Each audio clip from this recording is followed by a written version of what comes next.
Accurate cloning খুব important একটা topic. Accurate ক্লোনিংটা সাধারণত আপনি কোনো কিছু ক্লোন করতে গেলে আপনার প্রয়োজন হয়। এখন ক্লোনটা কেন করবেন? ক্লোন করতে গেলে সাপোজ আপনি এই এই ব্যক্তির হাতে যে রিংটা আছে, রিংয়ের মধ্যে আপনি রিংটা সে রিমুভ করতে চায়। এখন এই রিংটা রিমুভ করার যে টেকনোলজিটা তা হচ্ছে ক্লোনিং টেকনোলজি।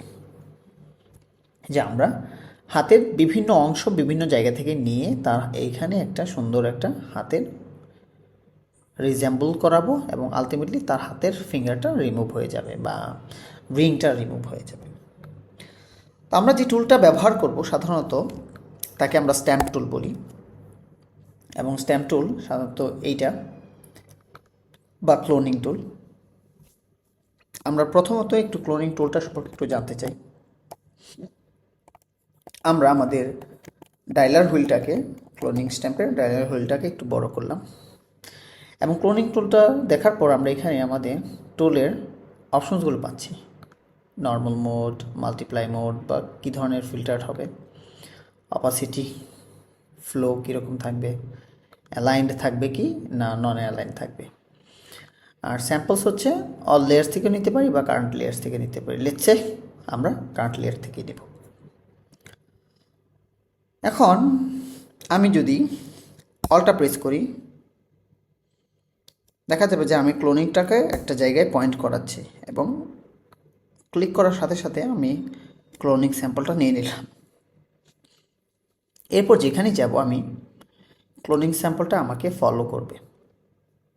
ওকে, লেটসে আমরা এখানে এটা দিলাম।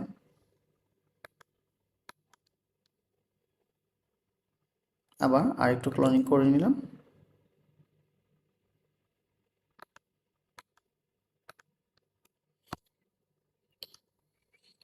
এছাড়াও আমরা যদি চাই একটু বড় পরিসরে স্ট্যাম্প করতে পারি।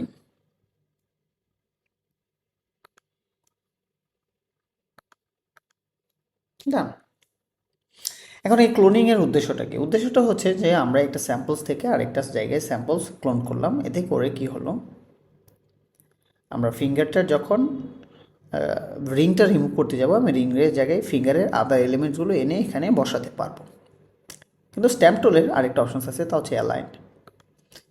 এখন আমরা যে স্যাম্পলসটা নিয়েছিলাম, যেমন এইখানে একটা স্যাম্পলস, এখানে একটা স্যাম্পলস, আমরা আবার এই স্যাম্পলটা নিই। এরপর যদি আমরা স্যাম্পলটাকে এখানে পয়েন্ট করাই,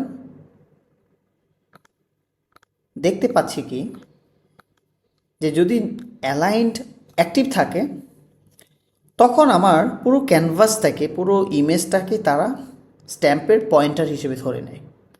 আর যদি অ্যালাইনটা ডিজেবল থাকে তখন শুধুমাত্র আমরা যেই জায়গাটা থেকে পয়েন্টারটা নিলাম বা স্ট্যাম্পটা নিলাম, শুধুমাত্র সেটাকেই সে বিভিন্ন জায়গায় বসাতে চায়।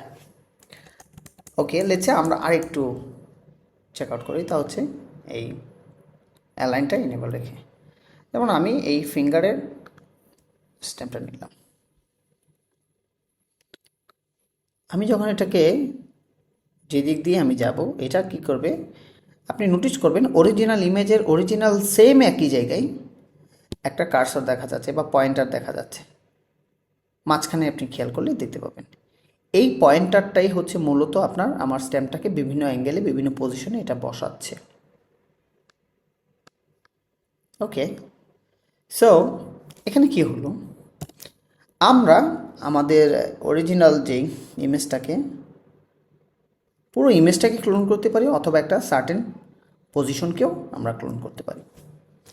আশা করছি এখন আমরা যেটা করব তা হচ্ছে ইমেজটা থেকে এই ফিঙ্গার বা রিংটা আমরা ডিলিট করব। এটা বিভিন্ন অপশনে রিমুভ করা যায়, তবে সবথেকে বেটার বা বেস্ট অপশন হচ্ছে এটাকে আমরা যদি ম্যানুয়ালি ধীরে ধীরে করি। দেখুন এই যে এখানে আপনার এভাবে করতে গেলে আমার হাতটা কেমন অড দেখা যাচ্ছে, কারণ এখানের ভেতরে যে কি পজিশনটা ছিল সেটা কিন্তু অ্যাডোবি এআই বা অ্যাডোবি মেশিন লার্নিং এটা কিন্তু বুঝতে পারছে না। সো দ্যাটস ওয়াই আমরা কী করবো, এটাকে একটা স্ট্যাম্পিং টুলটা নিব, সাইজ ছোট করব এবং এখান থেকে আমরা ক্লোনটা নিব এই অংশ থেকে। এবং এই ক্লোনিংটা আমরা এখানে যদি দেখি,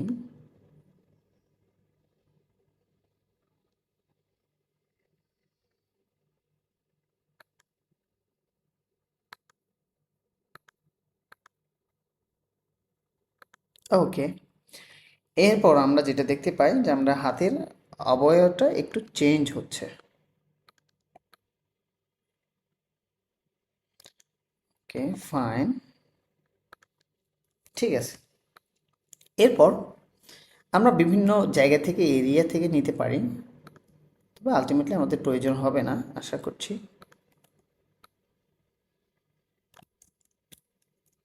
এরপর আমরা কি করব, এই এরিয়াটাকে আমরা বিভিন্ন জায়গা থেকে বা এখান থেকেও নিয়ে নিতে পারি।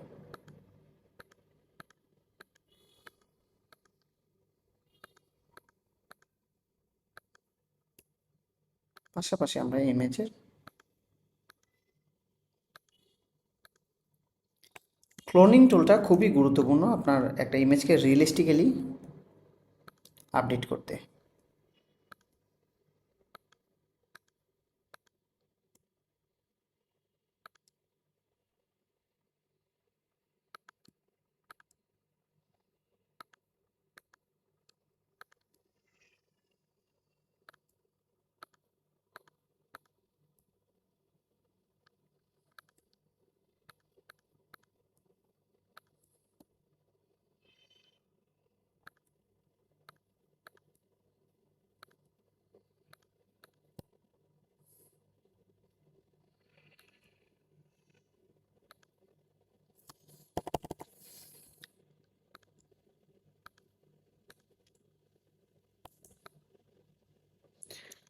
পারফেক্টলি আমাদের হাতের যে রিংটা ছিল সেটা রিমুভড হয়ে গেছে। এখন আমরা দেখতে পারি যে আমাদের ক্লোনিং অরিজিনাল সোর্স ফল থেকে স্ট্যাম্পিংয়ের মাধ্যমে আমরা কত সুন্দর করে পলিশড করে এই কাজটা করতে পেরেছি। আশা করছি স্ট্যাম্পিং টুলটা আপনাদের খুবই গুরুত্বপূর্ণ এবং এই স্ট্যাম্পিং টুলটা আপনাদের প্র্যাকটিক্যালি বিভিন্ন প্রজেক্টে আপনারা ব্যবহার করে চেক করবেন এই ফিচার্সগুলো বুঝেন কিনা, এবং আলটিমেটলি আমরা একটা সফল ফটোশপ বা ফটো এডিটর হিসেবে নিজেদেরকে পরিচয় দিতে পারবো।